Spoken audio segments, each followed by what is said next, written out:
Greetings. Let me first say up front that the material which is going to be covered in this video has already been covered thoroughly by Alton Johnson, and I'll link to a couple of his videos that are on this topic in the video description. But this video is seeking to piggyback on Alton's research and also to offer a bit of a visual aid to a point that Alton brought out about an hour into his most recent video on this topic, which is the video you see on your screen.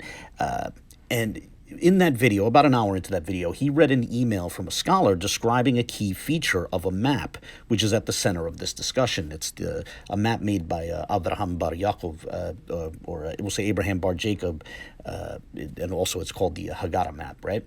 And so in this video, I'd like to show what was being referred to in that email when it referred to a certain compass on the map. But before we get into that, we need to provide some background and context to what will be shown and discussed in this video. You see, Alton Johnson was exploring an argument put forth by TEOTW Ministries, which posited that an old map of the Holy Land, the land of the Israelites, was actually showing a portion of West Africa, right? That was the position, that was the interpretation of TEOTW Ministries. And I'll likewise link to a couple of relevant videos by TEOTW Ministries in the video description. But here I'd like to play a few minutes worth of clips of one of the TEOTW twins laying out their basic argument. So, in this way you can get a sense of what they were arguing, right? So now as you listen to this, listen in particular for when he says that the Holy Land is on a slant. And by that, he means the coast of Palestine is on a vertical slant when you look at it on a modern map, with the tacit point being that the depiction at the center of this discussion, in Abraham bar Jacob's map, clearly has the coast of the Holy Land running horizontally. So here are the clips, and this is going to run for about 4.5 minutes. This is Negro land. Okay. Now, this is the territory that they have outlined as Negro land. Now, all of that, territory, in my opinion, goes all the way down to South Africa as well. But this is the territory known as Negro land, which I believe to be the biblical promised land. This is the Abraham bar Jacob, or the Haggadah map. So in the past, Hebrew geographical maps were relatively rare, but they all showed the land of Israel as a separate entity. So take note of that. They all show the land of Israel as a separate entity, stressing the sanctity and uniqueness of the country of Judaism. Abraham bar Jacob, a convert to Judaism, drew a map of the Holy Land following that of Christian Adrocom, 1588, incorporating many Jewish elements such as the route of the Exodus from Egypt to Canaan and the designation of territories of the 12 tribes of Israel. The map was reproduced in a Passover Haggadah as one of the earliest Hebrew printed maps. So look at this map, family. What does that remind you of? Does that remind you of the modern area we call Israel? Does that remind you of the modern area called Jerusalem? Look at the ocean. Look at the ship in the ocean right there. Does that remind you of the modern area in the Middle East, or does it remind you of Negro land? All right, so hold on, let me get this right.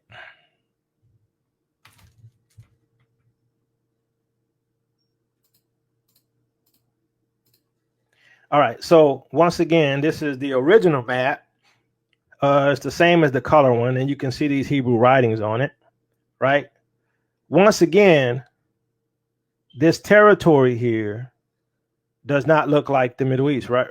Remember, the Middle East goes on a slant. It's on a diagonal, right? Now, one of the things that he was showing, hold on, let me see. One of the things that he was showing in the video is this character right here. You see the character right here. See this character right here, family?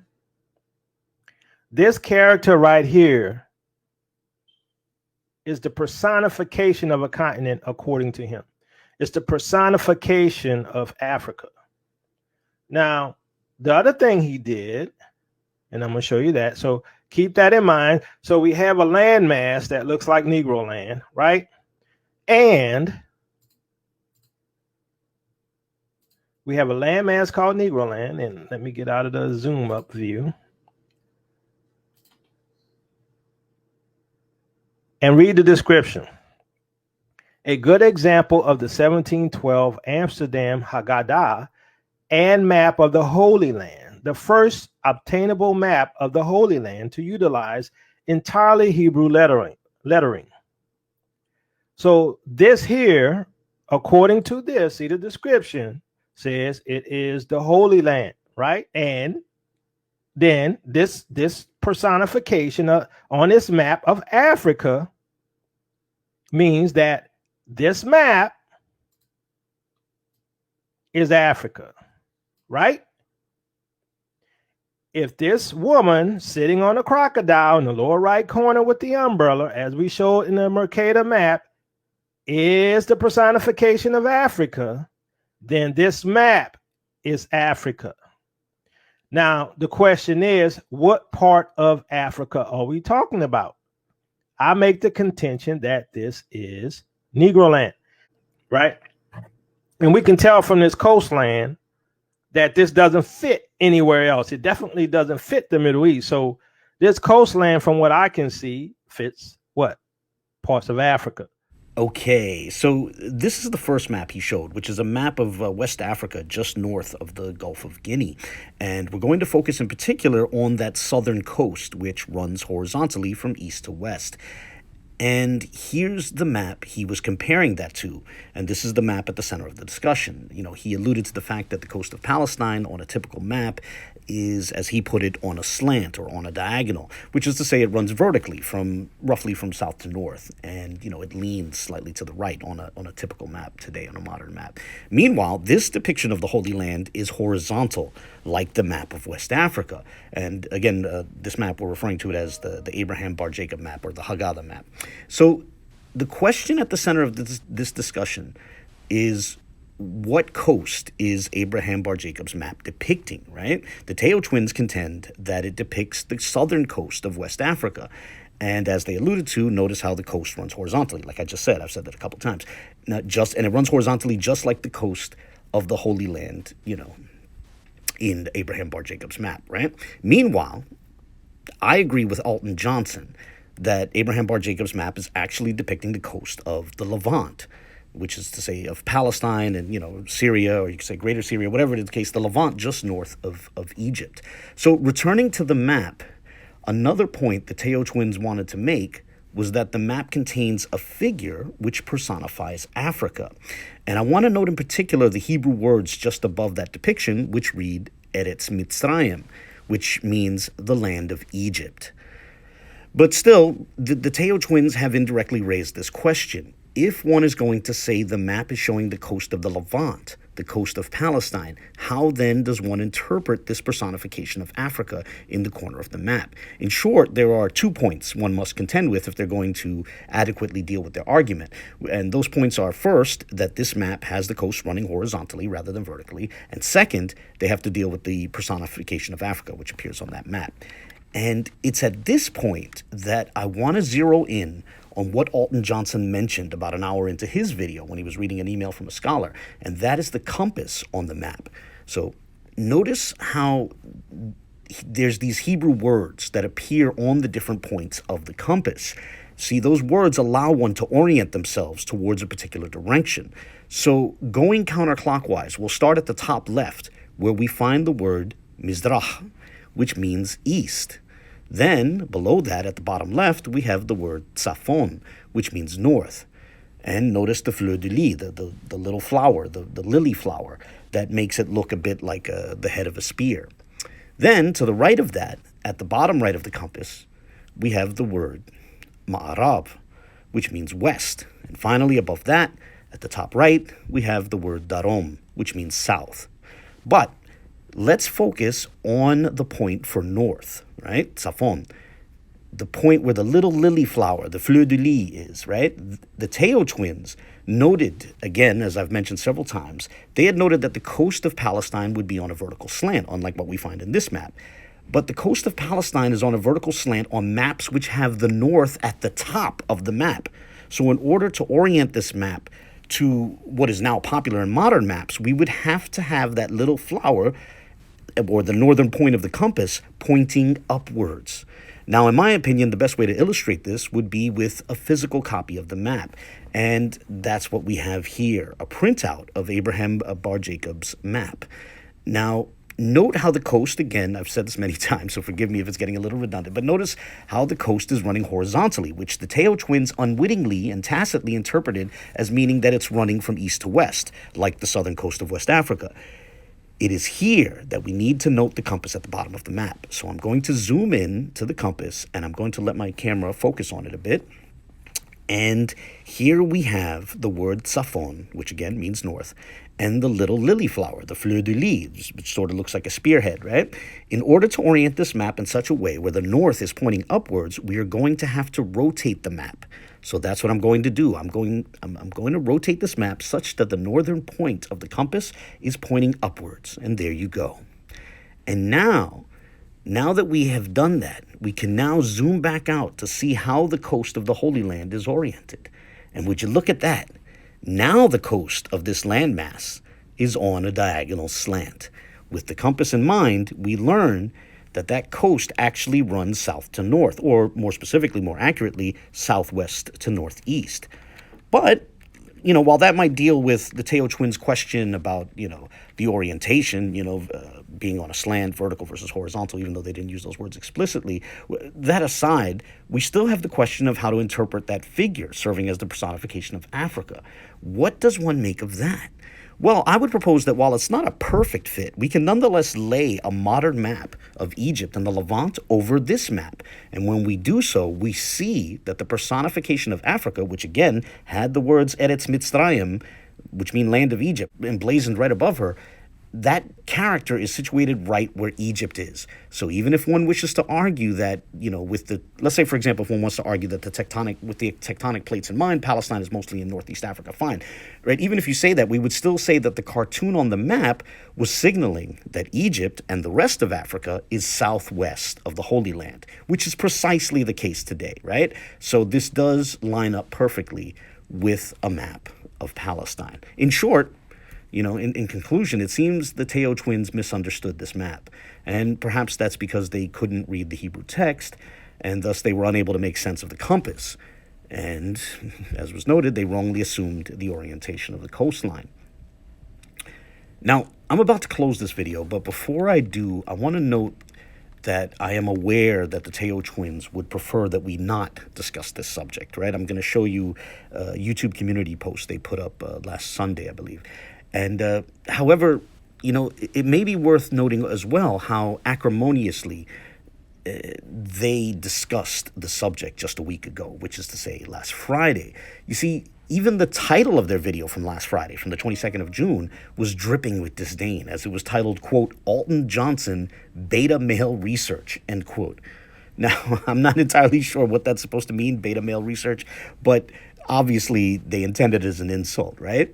So you see, they objected to Alton Johnson's exploration of their argument, and their video, like I said, it dripped with acrimony and animosity, right, and hostility, and not only towards Alton, but so too towards a number of other people. So I'm going to play a couple of minutes worth of clips from that video, and these clips are meant to capture, their less than cordial stance towards those who dare to dispute their argument. So as you listen to this, ponder these questions.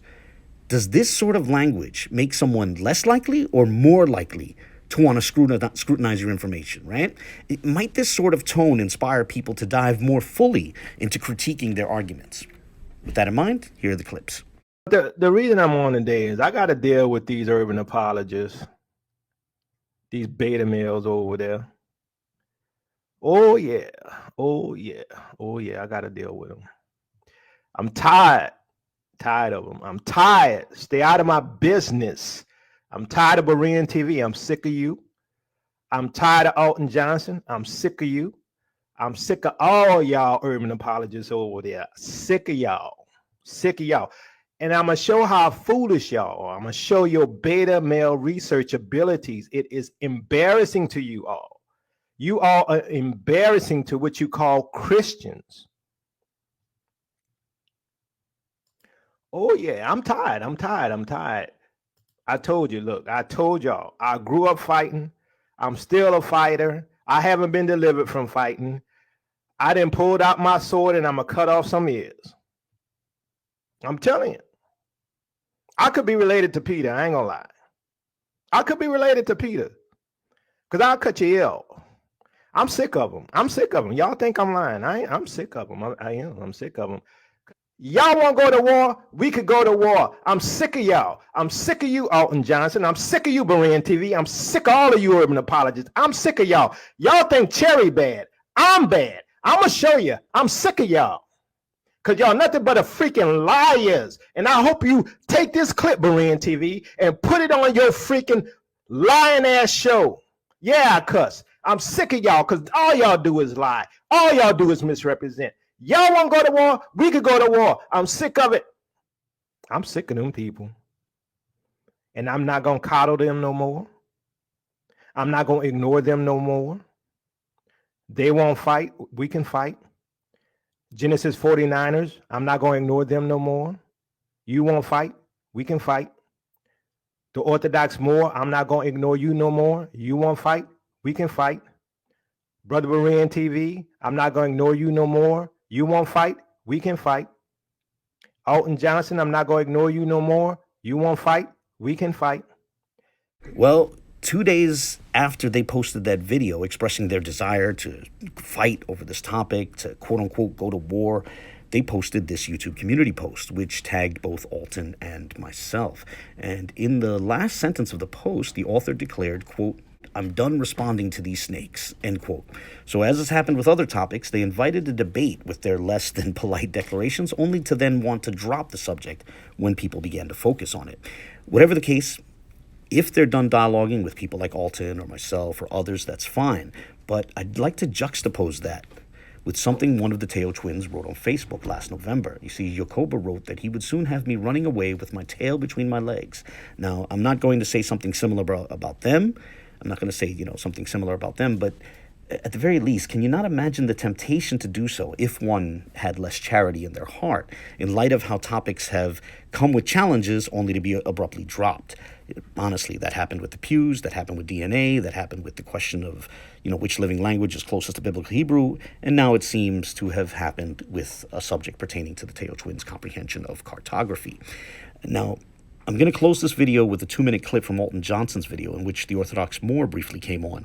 And I wanted to close with this clip partly because the Orthodox Moor used his hilarious CIA meme as his avatar. And here CIA stands for Catholic Israelite Alliance. But that bit of humor and satire and teasing aside, beyond that, I wanted to share this clip because the Orthodox Moor makes a good point about how the Teo twins, how they should proceed going forward, right? We can continue to have dialogue, but it's advisable that they try to do so in a less emotional and less hostile way. As the Orthodox Moor notes, if you put an argument out in public, it's fair for others to publicly examine that argument. You shouldn't grow, angry and upset and filled with rage just because someone examined and disagreed with your arguments that you put out there in public. So, as always, I welcome the comments and even criticisms of others. Here's the clip. Enjoy, and God bless. Peace and blessings, fam. I just wanted to jump on and say that I appreciate the demonstration of alpha male scholarship by going directly to the source. You know what I'm saying, and getting the answers to the questions and whatnot, and bringing them to the people, and verifying all that type of stuff. And so, to the Teo twins, either y'all are liars and the truth is not in you, or you have the ability to repent and recognize where you were incorrect and whatnot. So hopefully, you brothers can come through. And since you were able to do a live to call the brother out and really misrepresent believers, because I don't think really believers go out calling people all kind of names. What would Jesus do kind of situation? I don't remember Jesus calling people beta males and whatnot, right? When he was calling people like vipers and all that kind of stuff. But that's a different situation, fam. He's sparring with the Sadducees and Pharisees that are keeping his people caught up in a system that's keeping them from understanding salvation in totality, right? That's not what Alton was doing with y'all, fam. That's not what y'all were beefing on. Like y'all were beefing on information that, like, on a doctrine that y'all are bringing out, acting like y'all are some grand teachers on some stuff. Okay, if you're bringing out information, it can get challenged. Like if you're bringing it out publicly, it can get challenged publicly, right? So he's just challenging the information. He came out with he went to the source, got the info, brought it back. So if you're not going to do the same, at the very least, you can see what he did and recognize, okay, I need to apologize now. I was wrong on the info, and B, on a whole nother level, I was wrong for even getting my feelings and calling you a beta male like X, Y, and Z. That was the wrong thing for me to do, etc. But we'll see what happens, man. But I got to jump off. I just wanted to say I appreciate the display of alpha male scholarship by going to the source. Hey, appreciate you, Orthodox Moor, man. Shout out to you, man. Yeah, likewise. Peace and blessings, man. All right, no problem. Peace and blessings. JT.